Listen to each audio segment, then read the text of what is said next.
Greetings and salutations, YouTube land. Preval back again with not an unboxing video. As you may know, if you're in the United States, shipping has been absolutely atrocious, and several packages I've been expecting for the last week are currently just stuck in various places or taking rather interesting trips. So, I'm not going to be able to do an unboxing today. But with it being the Christmas season, I thought I would do another top 5 video. So today, my top 5 underrated Christmas movies. Are you ready? Let's get ready for the top 5! Coming in at number 5.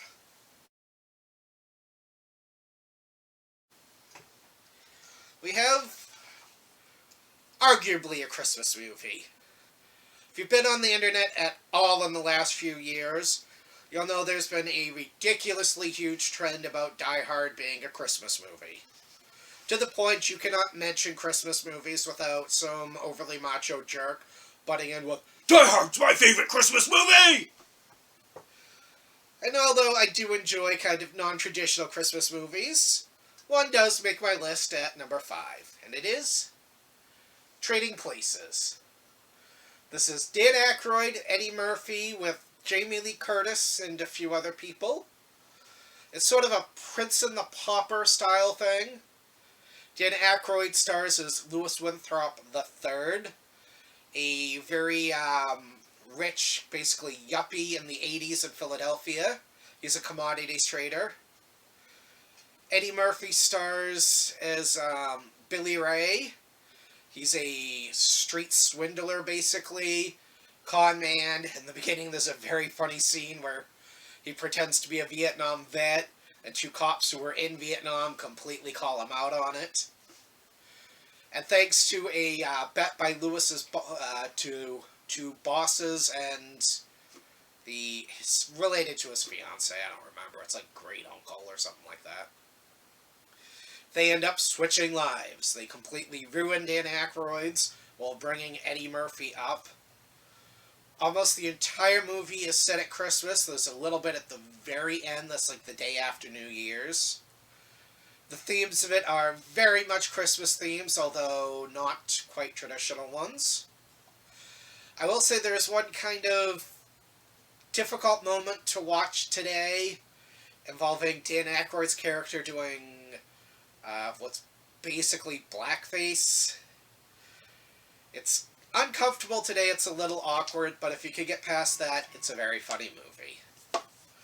Right, up next, number 4.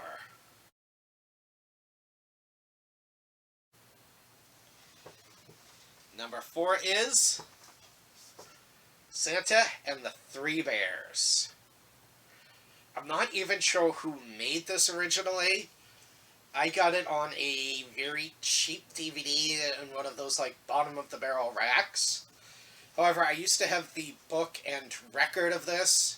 And yes, I mean record as an LP. I am that old. Quite some time ago.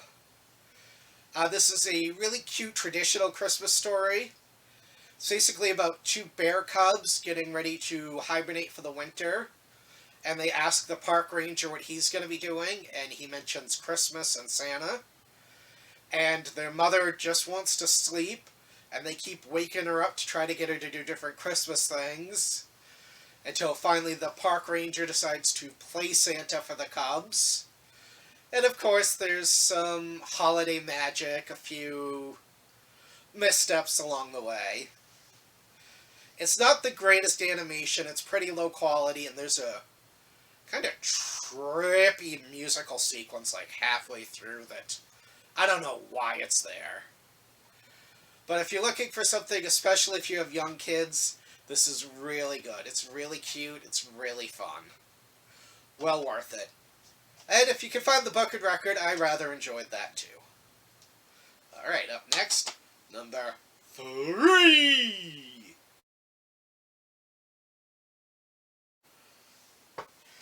Number 3 is a Disney one. It's pretty popular, but I don't think it gets much love anymore. It is. At least this is the DVD I have it on. There's several on this one. Actually, two of them I think are very good and underrated. But the main one I'm talking about is Nikki's Christmas Carol. This was a Christmas, I'll say short, it was like a half-hour special. Came out somewhere in the 80s.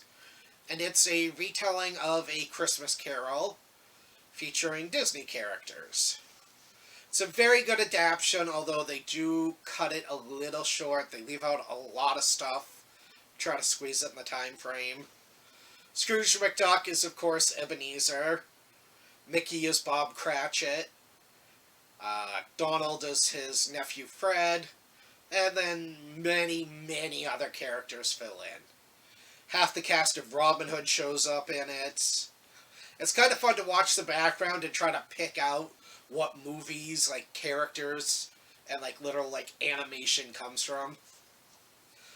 It's really well done being Disney. It's excellent animation. It's well worth it. I don't know why this one doesn't get more play. I wish it did, because it is phenomenal. I think I've watched it every year since it came out, and I still love it. Alright, up next, number 2!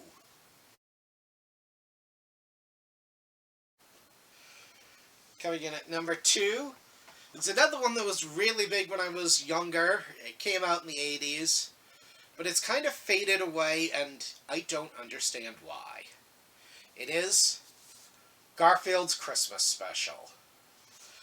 I know I've caused some battles before, but I will stand by the fact I will rank any of the 3 Garfield Christmas specials higher than any of the Charlie Brown ones. I think if you look at them objectively, and not with the, I've watched Charlie Brown every year of my life lens, you will see that the stories are much better. The Garfield Christmas one is basically he and John and Odie go back to John's family's farm for Christmas. It's a simple story. There isn't any big conflict. Although, something that a lot of these early Garfield specials did is they weren't just straight comedy and dumb laughs. They would get into some pretty heavy emotional topics. The Christmas one has a section basically dealing with the loss of a loved one around Christmas and how much it sucks and kind of getting over it. It's a nice view of John's home life. It's very touching. It features Grandma, who is like one of the best characters to ever come out of Garfield. If you don't know, she is not the knitting and cookies type of grandma.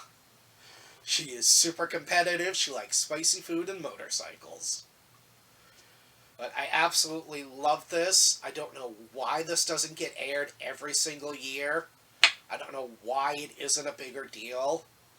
It's got some great songs. It's got some really funny parts. It's got a lot of really touching parts. I honestly think it holds up. If you haven't seen it, track it down, watch it. It's well worth it. And hey, if you own a TV network, show the Garfield specials. Okay? People would go nuts for them now. Alright. There's the top 4. Coming in as my number 1 hidden gem, most underappreciated Christmas special is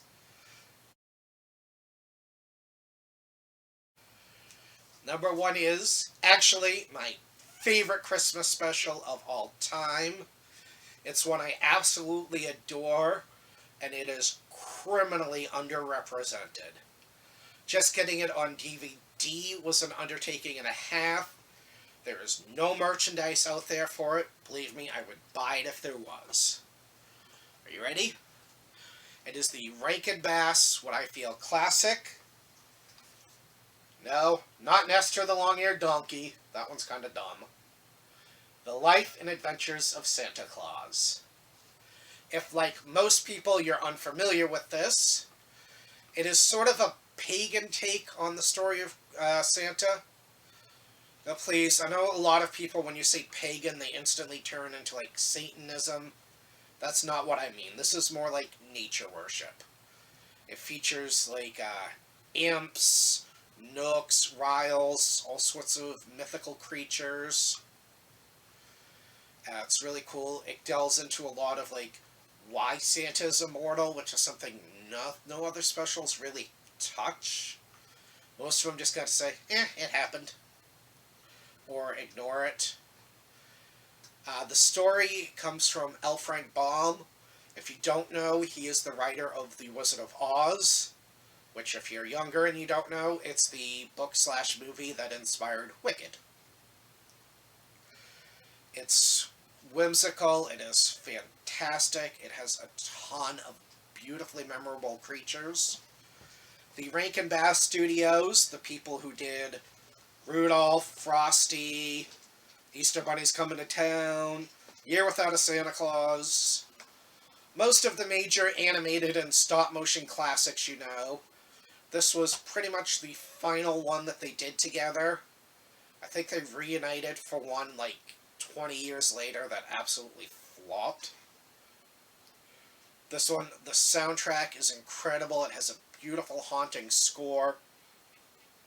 The characters that they have in it are some of the best that they've ever done. They're incredibly creative. Unfortunately, like I said, this one, I don't know if it's because it's just a completely different take or what. It never really took off. It took forever to get this on DVD, and even then, this is like a print-to-order DVD. It's not one that's like in store shelves usually or anything. But if you see it, grab it. If you see it on TV, watch it. It is well worth it. And if you ever see any merch from this online, please, for the love of God, contact me. I will buy it. Especially if there is a figure made of the Wind Demon, who is one of the coolest things I've ever seen. So there we go. If you're looking for some last-minute suggestions while you're home or scrambling around or wrapping presents, I don't think you can go wrong with any of these 5. Like I said, they're all hidden gems. They're not ones that get talked a lot about or watched, but I think they're worth it, especially this one. Alright, if you enjoyed this, give me that thumbs up. Anything to say if you've seen any of these? Any questions about them? If you think I'm grossly mistaken in anything I've said? Or you have some top 5 hidden gems that I may not know about? I'm always looking for something different to watch. Comment down below. Ding! That bell should be notified whenever my videos go live. Hit that button floating over here so you can subscribe and not miss any videos. As always, be excellent to each other. Party on, dudes! Happy Life Day, Happy Kwanzaa, Merry Christmas, Happy Hanukkah. Anything I forgot, enjoy it. Unless it's not supposed to be, then do whatever's appropriate.